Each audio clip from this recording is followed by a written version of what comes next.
Ah, Persona, the much more easygoing and accessible cousin to the Shin Megami Tensei franchise. I've spent way too much time playing Persona 4, trying to plan out my life so that I can max out every social link and not get pasted by the bosses at the same time. If I wasn't that organised when it came to my real life. That aside, today we are looking at one of the two Persona 4 Figma that I own. It's the spunky dragon with deadly legs herself, number 136, Chie Satonaka.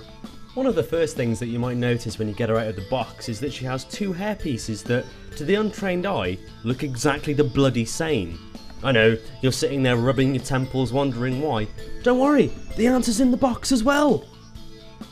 It's easy to miss the little grooves in the one hairpiece that allow for Chie to wear her anti-fog glasses, which are a must-have accessory for any TV world-goer. She does come with two pairs of these as well, which are actually identical.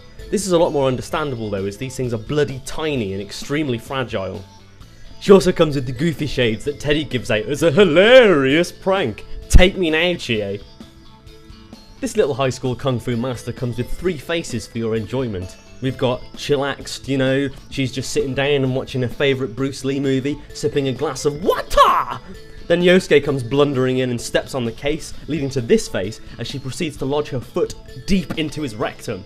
The final face is her shadow self that makes its appearance early on in the game. The darkened forehead and expression add up to make this one pretty darn creepy, I must say. She's got some hands, which you'd hope for really, being a person that has hands. Rather a lot of them too, which is impressive. She's got closed hands, open hands, she's got one for holding her glasses if you want a Horatio Kane style pose, she's got accessory holding hands so you can give her swords if you prefer that to Kung Fu, and my personal favourite, the classic pointers, ayy!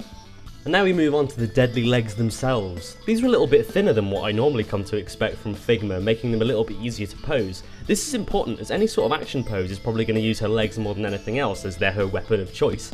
The skirt is really pliant, so you don't need to worry about that getting in the way of anything either. Bonus! The last thing that she comes with is this, which I can only reasonably describe as the whoosh. You yank off her foot and slide this onto her leg to give her attacking poses a little more oomph, or whoosh, if you will. It's surprising how much of an effect this thing has, so I always use it where I can. Chie was my first love in Persona 4, so to see her rendered this well is especially wonderful for me.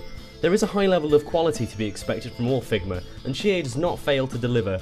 While limited in terms of accessories, simply due to the nature of the game that she comes from, she has a great deal of character which is only accentuated by her plethora of handpieces. All in all, a simple and effective Figma. Of course, no prince is worth jack without a princess, so expect an appearance from Figma 144 Yukiko Amagi very soon. I just wish they'd make more of these, and I'm not counting the Persona 4 Arena ones, as cool as they are.